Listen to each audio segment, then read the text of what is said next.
How is? We are back in the woods today, and it's cooled down. It's been very hot here in Sligo in the last week, especially last night. Very humid and some unusually very warm weather. It was like a Mediterranean country, but it's calm. It's nice and cool today. So we're back in the woods now.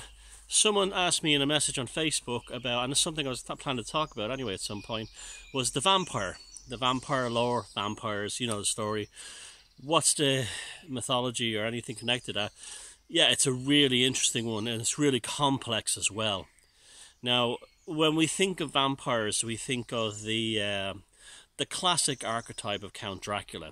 Now, it's interesting that that's what our modern version of the vampire is, kind of a mixture of Irish and Slavic amalgamated into a modern archetype to describe everything from the, in an archetypal or an allegorical sense, everything from the spread of venereal disease, unwanted pregnancy, and even psychopathic sexual predators.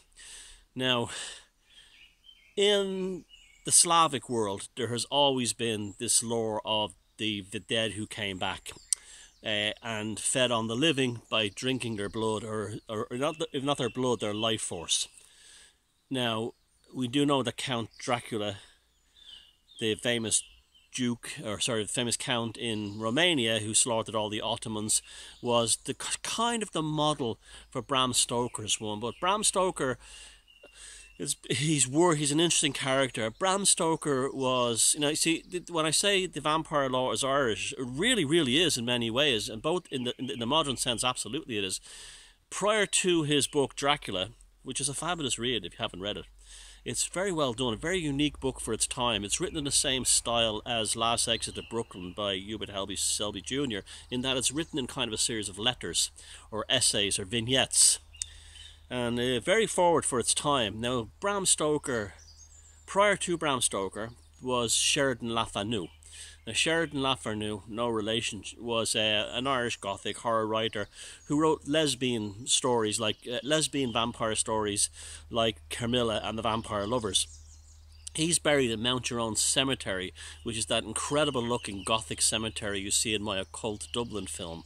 And in fact, if you go on the Gothic tours of Dublin, one of the places they go to is to visit Sheridan Le Fanu's grave in Mount Jerome Cemetery. So sometimes you go in there in the summer and it's full of American and Irish and British goth girls, European goth girls, all done up to visit Sheridan Le Fanu's grave. So, Bram Stoker in the late 1800s was probably a model Irishman. He was over 6 foot tall. He was handsome. He was a Protestant. He was a champion athlete at Trinity College in Dublin. He was an academic scholar. He was someone who was destined for greatness in life. He was like the all-Irish hero of the day. And he ended up in a boring civil service job working in Dublin Castle. Now, his mother was from here in County Sligo, and she was, being a country woman, she had lived through the Great Famine, and she had told him as a child of the stories of people who died during the famine but didn't actually die, and sometimes their bodies, this is their time, they didn't have time to properly bury people. There was definitely no autopsies back then. You're talking about like where millions were dying, and there was no examination or anything, when the undertaker takes all the bits out of the body and stuff like that, embalming, and people would be mistaken for dead and then suddenly jump up out of the grave, or suddenly would climb out of graves, because they used to bury, a lot of time they didn't bury them. They would just be taken into woods like this, and the bodies would be just dropped around. I'm sure if I scratched the surface around here, I'd find plenty of skulls and human bones from the famine times. They just threw them here in places like this. There was no strength to bury them. There was no. It was dangerous as well. So they would put them here, and sometimes they would raise up.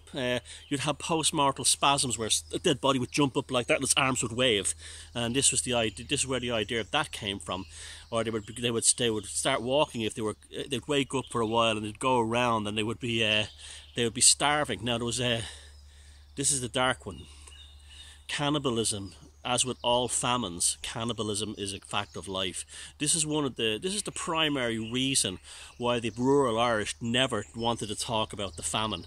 And can you blame them? Because when there was absolutely no food left and you're wandering the wilderness like this, with nowhere to go, you would eat people who died that you knew. Well, you didn't, would not be from your family, but like someone who had died, you do that. You think you wouldn't do that? Believe me, you would if you were to push that levels. So there was that kind of trauma. So she told Bram Stoker these stories of rural Sligo during the famine. Secondly, and it's not a potato famine, it's the Great Famine, the Great Irish Famine. It's not potato. It wasn't to do with potatoes. People didn't eat potatoes. Was currency back then. It was the primary crop grown to sell, to get money to buy and sell other foods and stuff. It was the cash crop. They didn't live only on potatoes. That was their main source of generating cash, and that's how they started. When the potato crop failed, there was no cash. Now, so anyway, he had that stories embedded into him as a child. There is another thing called the Slough Wirra. The Slough Wirra is the blood fairy of the Irish mythological pantheon. The Slough Wirra is a blood-drinking fairy. Now, in a synchronistic sense, this comes back to me because, not just because I'm a Dubliner who lives in Sligo, I'm kind of a reverse Bram Stoker, and also a writer, the reverse Bram Stoker. Also, the Irish black metal band Horrenda recorded a song from their 2 albums back called Slough, and I was on the record, so you should check that out. It's a pretty awesome track as well, and they're a pretty awesome band as well, Horrenda, and I'll put the link down below. Now, and there's also a famous Irish ballad called She Moved Through the Fair. Sinead O'Connor, the awful Sinead O'Connor, had a horrible version of it. It was from the movie Michael Collins, but that sort of suggests that the guy's loved one comes back from the dead, knocks on his window at night in the kind of Bram Stoker vampire way, and comes to get him. It's quite a dark song when you think, even though you think it's a love song. It's about post-mortal romance, maybe necrophilia and things like that.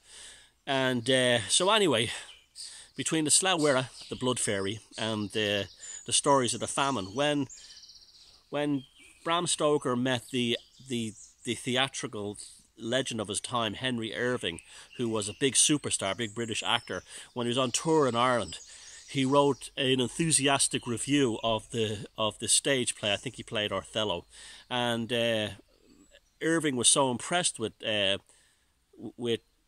Stoker's writing, he said, "Will you come and work for me as my publicist and manager?" And so this is an opportunity for Bram Stoker to get out of Dublin, his boring civil service job at Dublin Castle, and go and tour the world with this world famous actor, which he did. But Irving worked Bram Stoker to death. And even though it brought him all the fame and the glamour he craved from his boring civil service job, he was basically Irving's slave.